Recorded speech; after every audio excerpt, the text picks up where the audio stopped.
حضرت موسیٰ علیہ السلام کا زمانہ مبارکہ ہے. ایک شخص نے اپنے کزن کو، اپنے چچا کے بیٹے کو، چچا زاد کو قتل کر دیا اور خود ہی اس کا مدعی بن کے حضرت موسیٰ کے پاس آیا کہ بتائیے جناب میرے اس بھائی کو کس نے قتل کیا ہے؟ حضرت موسیٰ نے ایک سادی سی بات کی. کیا فرمایا؟ وَإِذْ قَالَ مُوسَىٰ لِقَوْمِهِ إِنَّ اللَّهَ يَأْمُرُكُمْ أَن تَذْبَحُوا بَقَرَةً. حضرت موسیٰ علیہ السلام نے اپنی قوم سے کہا کہ اللہ تمہیں حکم دیتا ہے کہ ایک گائے ذبح کرو. گائے کا کچھ حصہ مقتول کو مارو، وہ خود اٹھ کے بتا دے گا مجھے کس نے قتل کیا ہے. یہ پہلا سپارہ ہے قرآن مجید کا، آپ اس کو دیکھ لیں. یہ آیت نمبر 67 سے شروع ہو رہا ہے. تو اب وہ چونکہ ذبح کرنا نہیں چاہ رہا تھا، اس کو پتا تھا کہ مجرم تو میں خود ہوں، وہ ذبح چونکہ کرنا نہیں چاہ رہا تھا تو اس سے کہا کہ مارو ایک حصہ گائے کا، اس کو تو یہ اٹھ کے بتا دے گا. تو اس نے جواب کیا دیا؟ قالوا اتتخذون ہزوا، یعنی لگا آپ میرے ساتھ مذاق کرتے ہیں، کبھی ایسا بھی ہوا ہے؟ قال اعوذ باللہ ان اکون من الجاہلین. حضرت موسیٰ علیہ السلام فرمانے لگے میں اللہ کی پناہ مانگتا ہوں میں جاہلوں میں سے ہو جاؤں. ہر وقت مذاق کرتے رہنا یہ تو جاہلوں کا طریقہ ہے. کن کا ہے؟ حضرت موسیٰ نے کہا ہے، قرآن پاک ہے.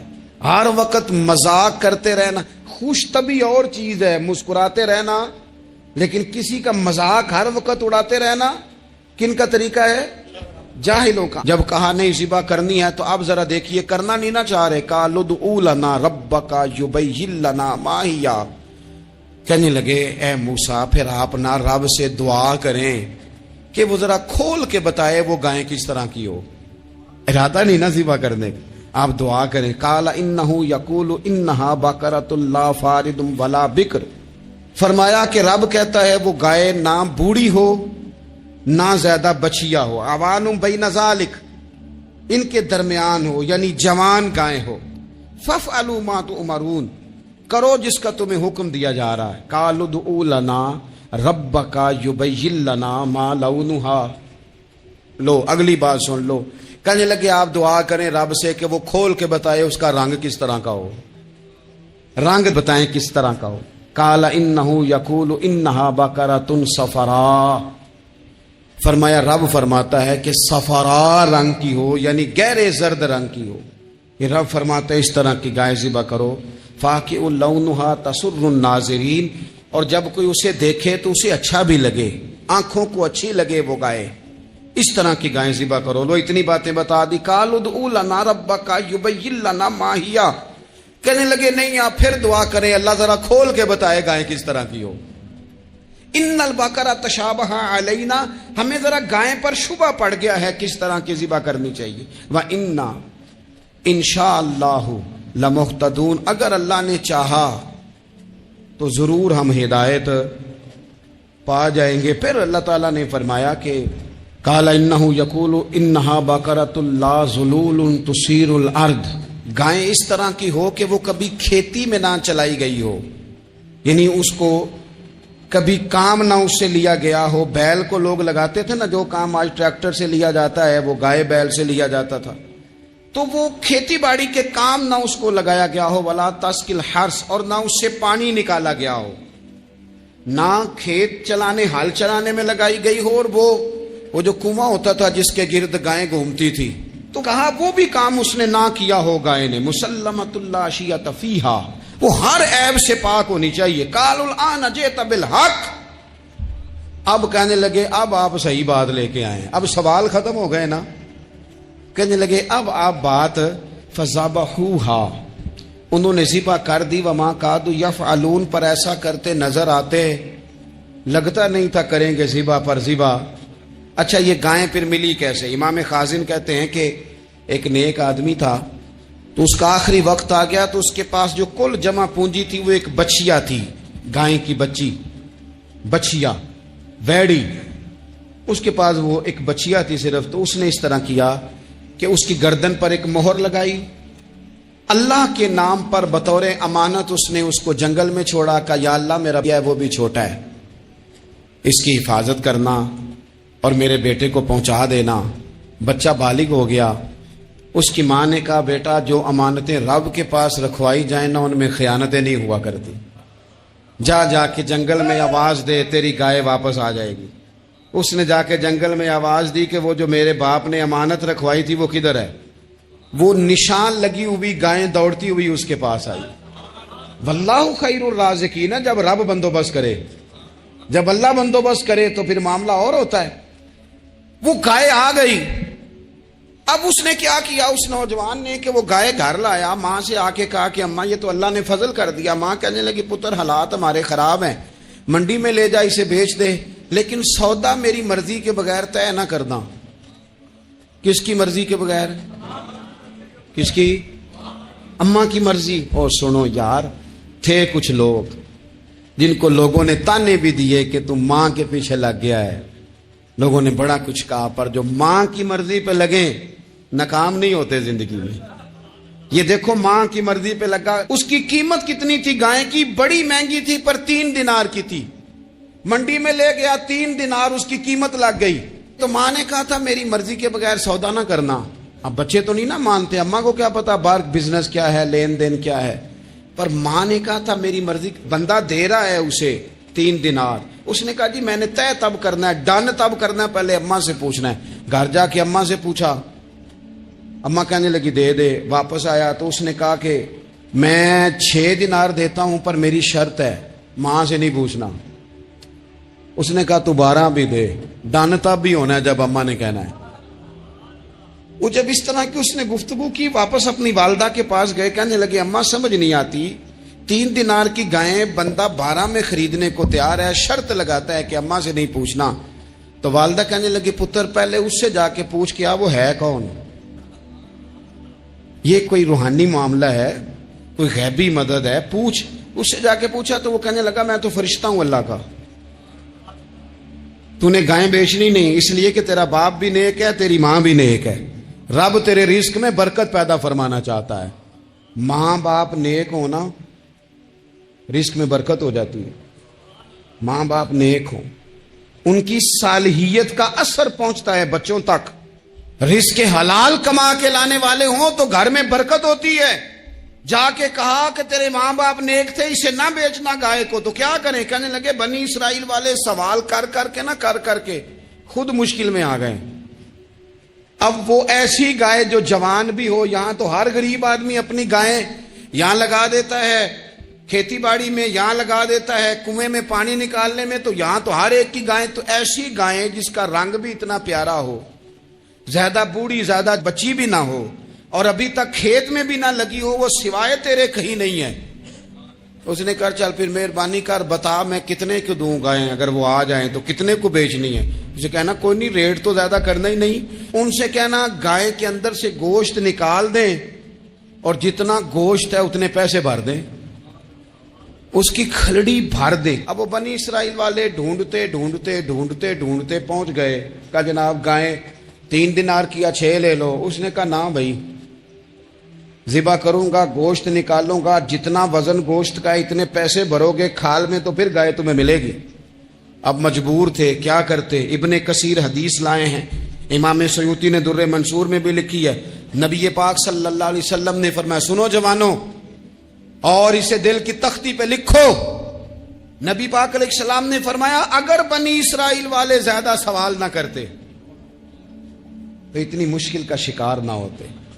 انہوں نے سوال اتنے کیے کہ چارہ نہیں ہے اب ان کے لیے، چارہ نہیں ہے اب ان کے لیے کہ یہ ادھر ادھر جا سکے. مجبوری بن گئی، یہی گائے خریدنی ہے، یہی لے جانی ہے. اب اتنا سارا مال جمع کر کے وہ گائے خریدی، ذبح کی. تو مقتول کو جب اس کا ایک حصہ مارا تو اس نے اٹھ کے کہہ دیا یہ جو مدعی بنا ہوا ہے نا، یہی تو میرا قاتل ہے، یہی تو میرا قاتل ہے، یہی تو ہے، اس نے یہ سارا کام کیا.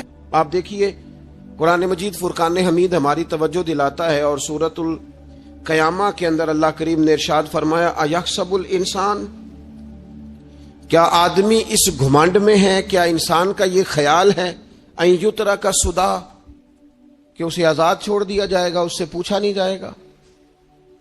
کیا انسان یہ سمجھتا ہے اسے کہ پتہ نہیں کس وقت بلاوا آ جائے گا. تو روز کہتا ہے پتہ نہیں اللہ کی جانب سے کس وقت بلاوا آ جائے گا. پھر اپنی تیاری بھی تو یار کچھ بتانا، میں بھی بتاؤں آپ بھی بتائیں. پھر ہم اپنے آپ سے یہ بھی تو سوال کریں نا کہ جہاں اچانک جانا پڑے اس کے لیے تیاری ہوتی ہے.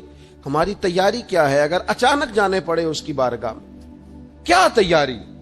روز دیکھ رہے ہیں نا، کچھ لوگ روڈ پہ چڑھے تھے پہنچ نہیں سکے، ہاسپٹل گئے تھے پہنچ نہیں سکے، کچھ لوگ کسی فیلڈ میں کام کر رہے تھے ڈگری نہیں مل سکی، جا ہی نہیں سکے، وقت آ گیا۔ تو اگر وہ ٹائم آ جاتا ہے اس کی بارگاہ میں حاضر ہونا پڑ جاتا ہے، تیاری کیا ہے؟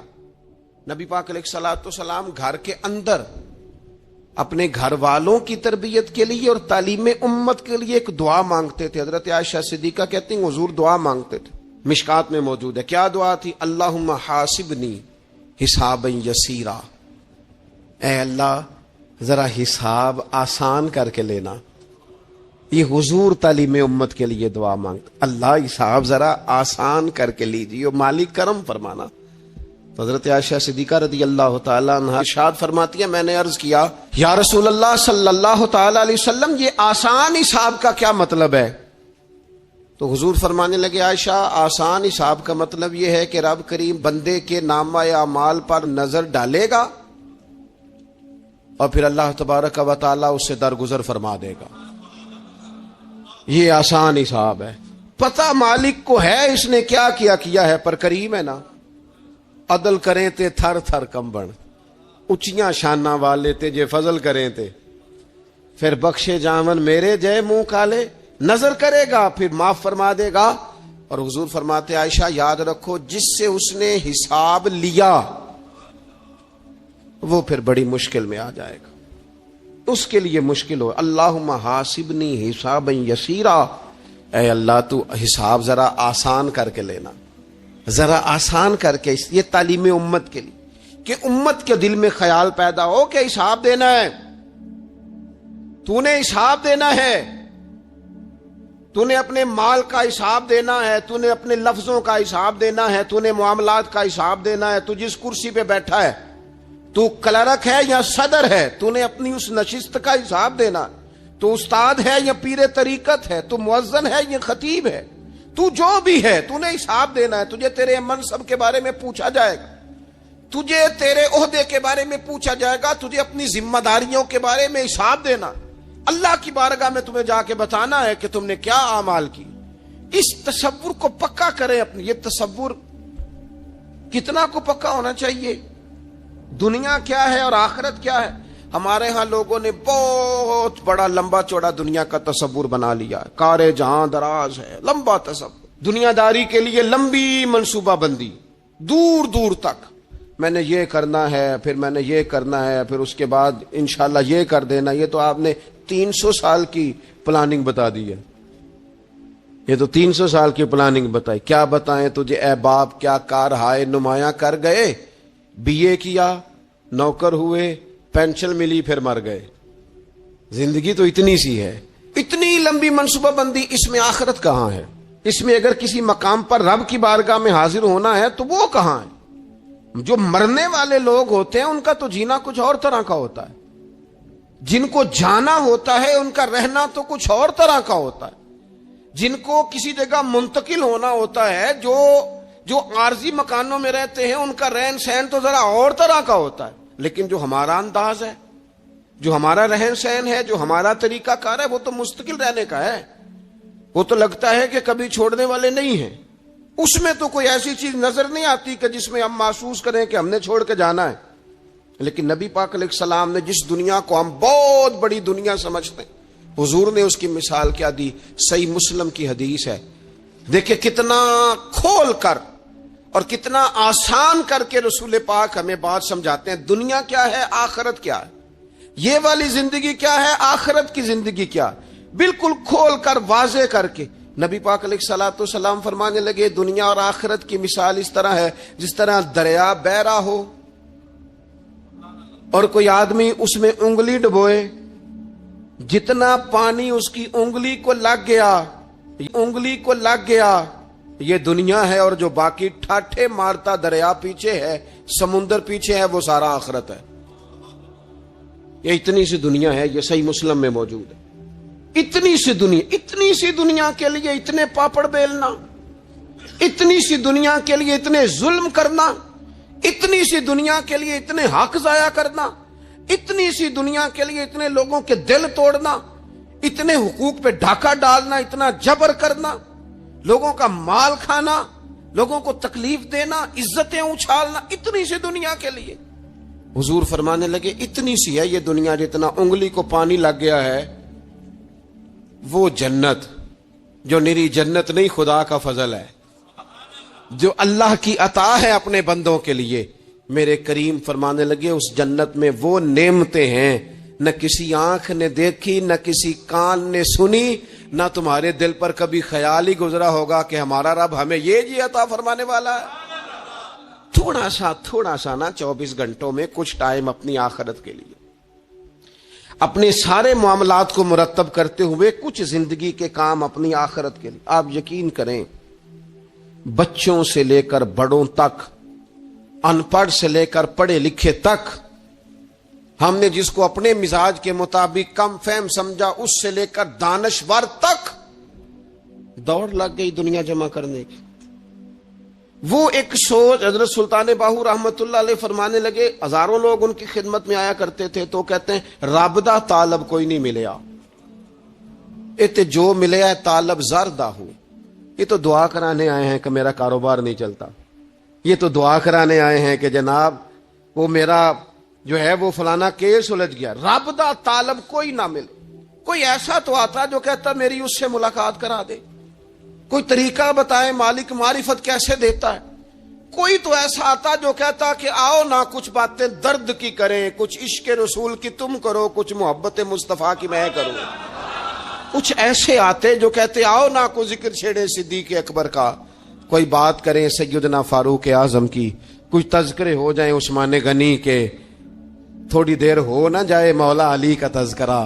کچھ لوگ ہوتے نا ایسے جو اس طرح کے ہوتے، لیکن وہ ہر وقت دنیا داری، ہر وقت اچھا کہیں اکتاتے بھی ہیں نا، تھک گئے کاروبار کر کر کے، کہیں اکتاتے بھی ہیں تو کرتے کیا ہیں؟ سیر کرنے چلے جاتے ہیں۔ میں جی بور ہو گیا ہوں کام کرتے کرتے، چلو میں اب ٹھنڈے علاقے میں چلتا ہوں۔ کبھی تو ایسا ہونا تو کہے میں نے بچوں کو بھی وقت دیا ہے، دوستوں کو بھی دیا ہے، یاروں کو بھی دیا ہے، صحت کو بھی دیا ہے، میں نے ٹائم اپنے شوق کو بھی دیا ہے، اب میں کسی کو ٹائم نہیں دوں گا، یہ چند گھنٹے میں صرف رب رسول کی بارگاہ میں حاضری دوں گا۔ تو ذرا جم کے قرآن پاک پڑھے، تو ذرا ذوق سے درود پاک پڑھے، تو ذرا شوق سے میرے محبوب کی نعت سنے، تو سارا زمانہ بھول جائے اور تو رج رج کے دعا مانگے اپنے رب کی بارگاہ میں، اپنی پریشانیاں عرض کرے، اپنے اندر کی کیفیت بیان کرے۔ دل جو سخت ہو گیا ہے، ذہن جو سخت ہو گیا ہے، جو طبیعت میں وہ نورانیت نہیں آ رہی، اس کی تو بات کرے، تو اپنے رب کی بارگاہ میں معافی کا سوال کرے، تو اس سے قیامت کے دن درگزر کرنے کے لیے عرض کرے، کچھ تو ایسا ٹائم نکلے۔ لیکن دوستو ہم تو بالکل الجھتے ہی جا رہے ہیں۔ وہ معاملات زندگی ہیں کہ ختم ہی نہیں ہو رہے، شوق ہے کہ ختم ہی نہیں ہو رہے، باتیں ہیں کہ بڑھتی چلی جا رہی۔ دور گزر گیا جب لوگ کہتے تھے کہ کوئی درود پاک بتائیں جس سے سرکار راضی ہو۔ ایک کی مسئلہ ہے کام نہیں چلتا۔ ایک صاحب آئے، کام نہیں چلتا، میں نے کہا سورہ واقعہ پڑھا کریں، کہتے ہیں حضرت میں بڑی دیر سے پڑھ رہا ہوں۔ میں نے کہا چلیں کچھ صدقات دے کے دیکھ لیں، کہنے لگے بڑی دیر سے دے رہا ہوں۔ میں نے انہیں ایک اور وظیفہ بتایا، کہنے لگے یہ بھی مجھے کسی نے بتایا تھا، بڑی دیر سے کر رہا ہوں۔ تو میں نے انہیں کہا پھر میری ایک ناقص رائے یہ ہے کہ سارا کچھ کرنے کے بعد اگر ابھی تک پھر بھی آپ سمجھ رہے ہیں نا آپ کی مرضی کے مطابق آپ پر دروازے نہیں کھول رہے، پھر آپ صبر کریں، جو میرا رب چاہتا ہو اس پہ راضی رہ کے دیکھیں، پھر ذرا راضی رہ کے دیکھیں، پھر دیکھیں کہ مالک کا فیصلہ کیا ہے۔ وہ آپ کے حق میں کوئی رحمت والا فیصلہ ہی فرمائے گا، پھر ذرا انتظار کر کے دیکھیں، پھر ذرا صبر کر کے دیکھیں۔ پھر وہ کہتا وبشر الصابرین، محبوب یہ جنہوں نے صبر کیا ہے انہیں میری رحمت کی خوشخبری سنا دو، یہ جنہوں نے صبر کیا ہے انہیں میری رحمت کی خوشخبری سنا دو۔ پھر وہ کہتا ہے باقیوں کے پاس مال ہوگا، دولت ہوگی، اقتدار ہوگا، بڑا کچھ ہوگا، ان اللہ مع الصابرین، صبر کرنے والوں کے ساتھ رب کریم ہوگا۔ پھر ذرا ٹھہر ہی جائیں، پھر تھوڑا حوصلہ ہی کر لیں، پھر اس کے فیصلے کا ذرا انتظار کر کے دیکھیں۔ ہم نہ من چاہیے زندگی کے پیچھے پریشان ہے اپنی آخرت کے، اور آخرت کرتی کیا ہے؟ جب آپ کا آخرت پر یقین پکا ہو جاتا ہے نا، پھر لازمی طور پر انسان کے اعمال سنورتے ہیں۔ آپ یقین کریں سنورتے ہیں۔ 100% سمرتے. آپ آخرت پر جتنا جتنا یقین، حضرت عمر کا آخرت پر یقین پکا تھا نا، دنیا میں مکان ہی کوئی نہیں بنایا، پکا تھا. سیدنا مولا علی شیر خدا امیر المومنین بھی ہو گئے تو طامت پھر بھی پھٹی ہوئی تھی. پکا یقین تھا نا کہ اللہ نے ہمارے لیے آگے بڑی نعمتیں تیار کی ہوئی ہیں. حضور نے آ کے فرمایا تھا نا کہ عمر میں تیرا گھر دیکھ آیا ہوں جنت میں. یقین پکا تھا نا بڑا کچھ ملنے والا ہے. تو جن لوگوں کا پکا ہونا کہ میرا دیش میں گھر ہے، وہ پردیش میں بلڈنگیں نہیں بنایا کرتے. ان کو پتا تھا کہ ہمارے دیش میں گھر بنے ہوئے ہیں، لہذا یہاں وہ کسی پریشانی کا شکار. اور دوسرا، جب بندے کا آخرت پر یقین پکا ہو جاتا ہے نا، ایک بات آپ نے ضرور ذہن میں رکھنی ہے. ہمارے محدثین نے لکھا ہے جس بندے کا صرف دنیا داری میں جینے کا مزاج ہو جاتا ہے نا، وہ بزدل ہو جاتا ہے. اور جس کا خیال ہوتا ہے نا زندگی عارضی ہے، صبح قیامت دوبارہ اٹھوں گا، وہ بندہ بہادر ہو جاتا ہے. جس کا خیال ہے نا یہی کچھ ہے، کھا لو پی لو بس، یہ زندگی ختم ہو گئی تو ختم ہو گئی، مر گئے تو مر گئے، ختم ہو گئے، فنا ہو گئے، ان لوگوں کا مزاج بزدلانہ ہو جاتا ہے، جرت مند نہیں رہتے. اور جن کا یہ خیال ہوتا ہے نا مرنے کے بعد بھی اٹھنا ہے، ایک نئی زندگی اللہ عطا کرے گا، وہ لوگ پھر موت سے گھبراتے نہیں، انہیں مرنے سے ڈر نہیں لگتا.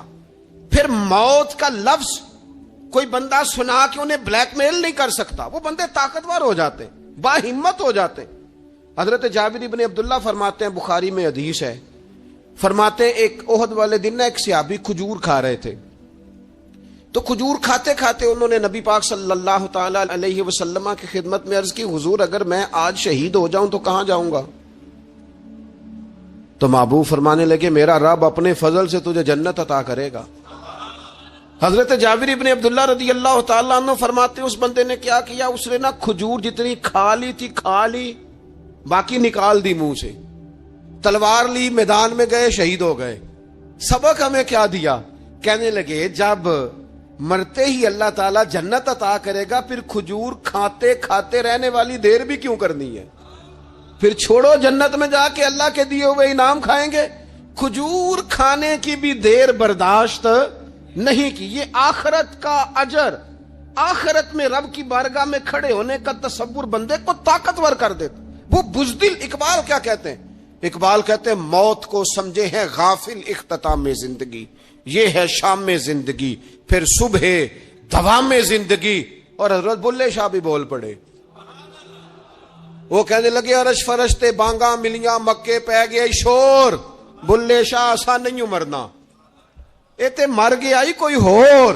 یہ تو کسی. اور پھر ایک اور درویش بولے، وہ کہنے لگے وارث شاہ او کدو مر دے، وارث شاہ او کدو مر دے جنہ کیتیاں نیک کمائیاں نے.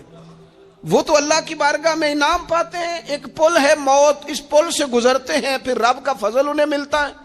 میں کئی دفعہ کہہ چکا ہوں، پھر کہتا ہوں، یہ جب بہت ٹینشن بن گئی نا، ڈپریشن بہت بڑھ گیا، کووڈ-19 کے دن تھے، کرونا کے، تو مجھے ایک سرکاری ادارے میں بلایا گیا جہاں اس عملے کو میں نے گفتگو کرنی تھی، اس عملے سے جو مریضوں کو دیکھ رہا تھا. کہنے لگے مجھے وہاں کے جو ہیڈ تھے، کہنے لگے پیر صاحب بڑا ڈپریشن بڑا ہے، لوگ ڈر رہے ہیں.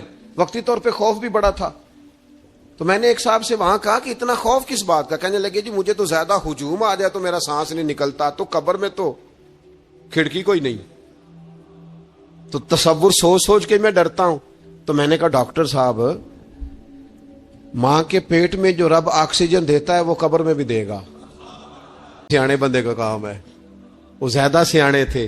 لیکن نا سوتے کو جگانا تو کام ہے، اور اگر جاگتے کو جگانا پڑ جائے تو بہت مشکل کام ہوتا ہے. وہ ڈاکٹر صاحب تھے، وہ کہنے لگے جی حضرت صاحب وہ تو ماں سانس لیتی ہے تو وہ بچے کو جاتا ہے، وہ آکسیجن ماں کے سانس کی بنیاد پہ ملتی ہے، تو قبر میں وہ کیسے ہوگا؟ میں نے کہا چلیں ٹھیک ہے ڈاکٹر صاحب، آپ کی یہ دلیل بھی مان لیتے ہیں. وہ جو انڈے سے بچہ نکلتا ہے، وہ چاروں جانب کوئی سوراخ ہوتا ہے. ڈاکٹر صاحب نے قلم چھوڑ دیا، رکھ دیا. میں نے کہا چلو یہ بھی بتاؤ زندہ ہی نکلتا ہے؟ کہنے لگے بالکل. تو میں نے کہا سونا بھی نکلتا ہے؟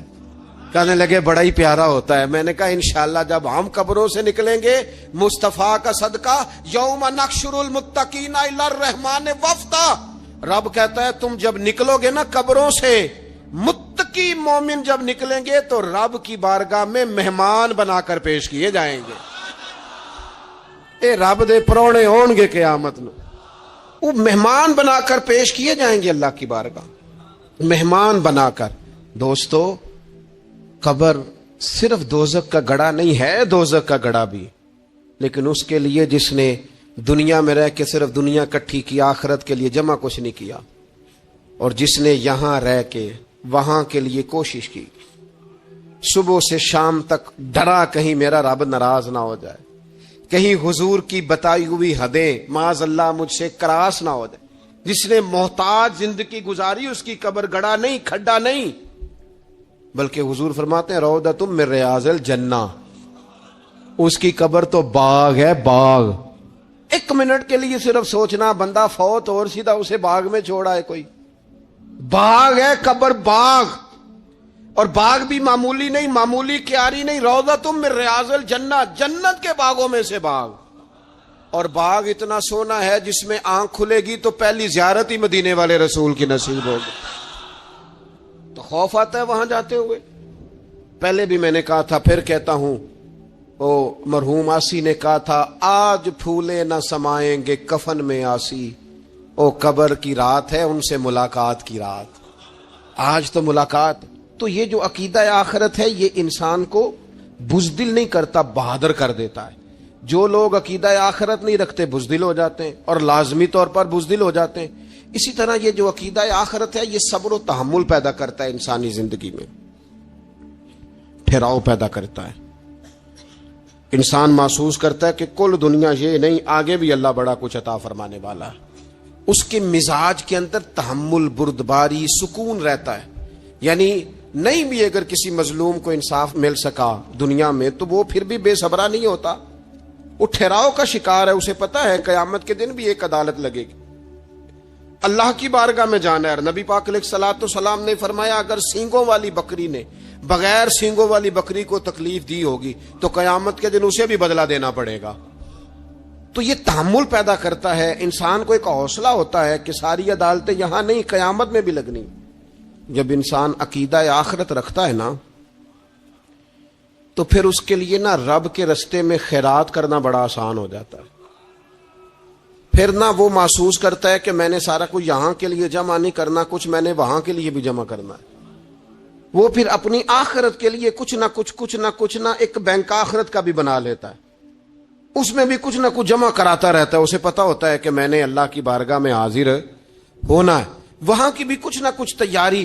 نبی پاک صلی اللہ تعالی علیہ وسلم نے بکرا بھیجا گھر میں ذبح کرنے کے لیے، تو سرکار تشریف لائے سر شام، تو فرمایا کیا بنا؟ عرض کی یا رسول اللہ صلی اللہ تعالی علیہ وسلم سارا بانٹ دیا ہے، محلے داروں میں، رشتہ داروں میں، غریبوں میں سارا بانٹ دیا، بکرے کی ایک دستی صرف بچی ہے آپ کے لیے رکھی ہے.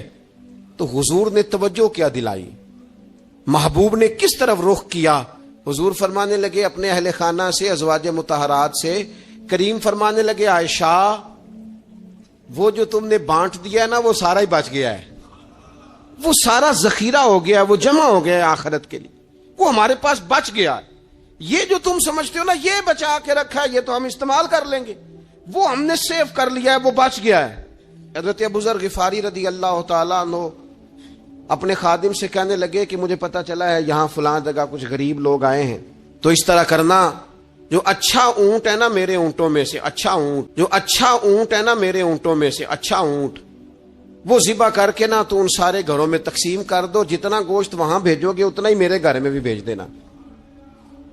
آپ کا وہ خادم کہتا ہے میں نے اپنی سمجھ کے مطابق اچھا اونٹ ذبح کر کے گوشت بنا کے میں نے بانٹا، اور میں نے اس طرح کیا کہ وہ حضرت ابو ذر غفاری کے گھر بھی اتنا ہی گوشت بھیجا جتنا تمام غربا کے ہاں میں نے بانٹا تھا. شام کو جناب ابو ذر غفاری اپنے اونٹوں کے باڑے میں آئے جہاں باندھا کرتے تھے اپنی حویلی میں، تو آ کے دیکھا کہ وہ سرخ بہترین اونٹ جو سب سے بہترین تھا وہ تو کھڑا ہے.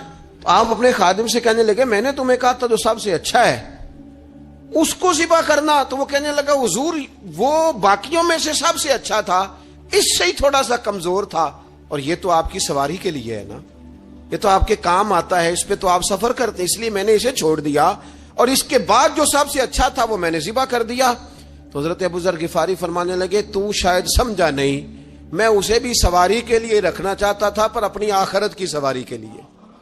میرا دل تھا وہ جو آخرت میں سفر کرنا ہے نا, دشوار گزار گھاٹیاں ہیں, ان گھاٹیوں کے لیے وہ اونٹ میرے کام آ جائے گا, لہذا میں نے تجھے کہا تھا جو سب سے بہتر ہو وہ دے دینا, تاکہ ذرا میری آخرت کی سواری بن جائے, تاکہ میں ذخیرہ کر لوں. بڑا دیا بال بچوں کو, بڑا دیا بہن بھائیوں کو, بڑا دیا دوست احباب کو, بڑے قرضے دیے ادھر ادھر, لیکن ساری زندگی دیے. ایک موقع پر صرف آپ نے کسی کو انکار کیا نہ, ایک موقع پر, تو وہ پچھلے جو 99 دفعہ آپ نے دیا ہوتا ہے وہ اس کا بھی منکر ہو جاتا ہے. وہ کہتا ہے تو نے کدی کام ہی نہیں آیا, وہ تو نے تو میری امید ہی توڑ دی. وہ سارے شکوے, ساری زندگی کہاں خرچ کر دی بلا, کس مقام پر. اور یہاں حال یہ ہے کہ حضور فرماتے ہیں جب تو صدقہ دیتا ہے تو رب اسے اپنے دستے قدرت میں لیتا ہے, اور اس طرح تمہارے صدقے کو پالتا ہے جس طرح تم اپنے گھر میں بچڑا نہیں پالتے. اس طرح صبح قیامت تمہیں وہ نتیجے کے طور پر پلا ہوا صدقہ ملے گا. ہم اپنی آخرت کو چونکہ اس لیول پر یقین نہیں لاتے الا ماشاءاللہ, لہذا اس کی تیاری کے لیے ذخیرہ نہیں کرتے. اپنی آخرت کی تیاری کے لیے ذخیرہ کریں اور کوشش کریں کہ اور یہ عقیدہ اپنی اولادوں میں, اپنے متعلقین میں, اپنے احباب میں اس کو راسخ کریں. کوئی نہ کوئی بات عقیدہ آخرت کی, قیامت کی ضرور اس کا تذکرہ کریں. ان باتوں کو اپنی زندگی کا حصہ بنائیں. اگر عقیدہ آخرت نہ ہو تو دنیا کی ساری چیزیں ویسے ہی لوگوں کو عجیب لگنے لگ جائیں. اگر کوئی قیامت ہی قائم نہ ہو تو مظلوم رہ گیا, ظالم نے تو پھر ظلم ہی کمایا, وہ تو پھر دندناتا پھرے گا. تو رب کہتا ہے ایحسب الانسان ان یترک سدی, کیا انسان سمجھتا ہے کہ اسے یوں ہی چھوڑ دیا جائے گا, کوئی اسے آزاد ہی چھوڑ دیا جائے گا, کچھ پوچھا ہی نہیں جائے گا. صبح قیامت سوال ہوں گے, رب کی بارگاہ میں حاضری ہوگی, اللہ کے حضور سوالات کے جواب دینے ہوں گے.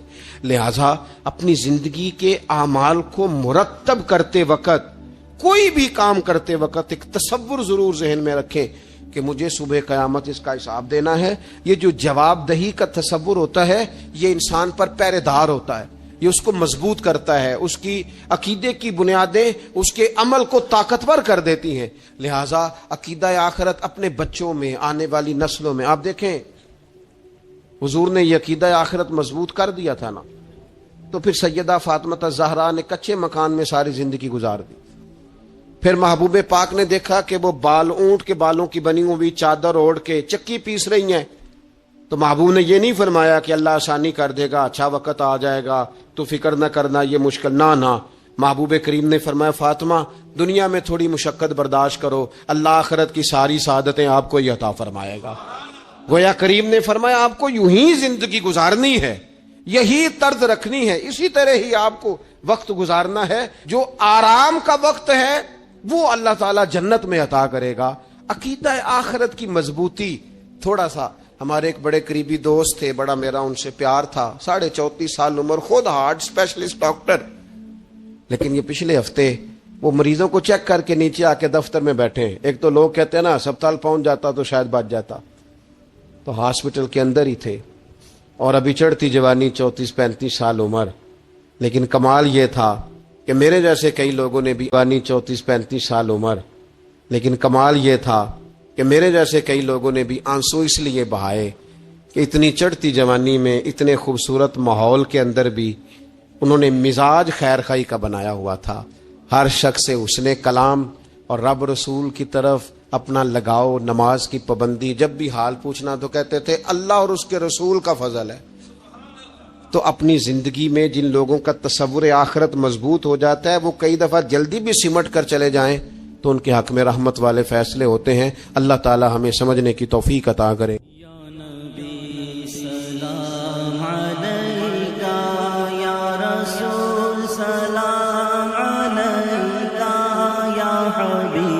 سلام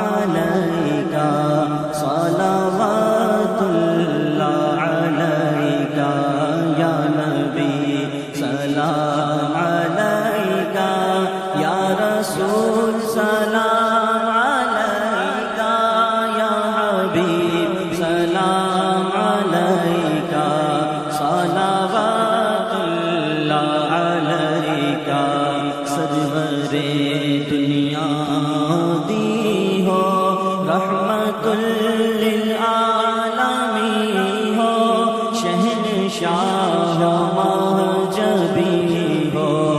سب حسینوں سے ہنسی ہو یا حبیبی یا رسول اللہ یا نبی سلام علیکہ یا رسول سلام علیکہ یا حبیب سلام علیکہ صلوات اللہ علیکہ یا نبی سلام علیکہ یا رسول سلام علیکہ یا حبیب سلام علیکہ صلوات اللہ علیکہ غم شناس بھی تم ہی ہو دل کے پاس بھی تم ہی ہو دل کی آس بھی تم ہی ہو دل کو راس بھی تم ہی ہو یا حبیبی یا رسول اللہ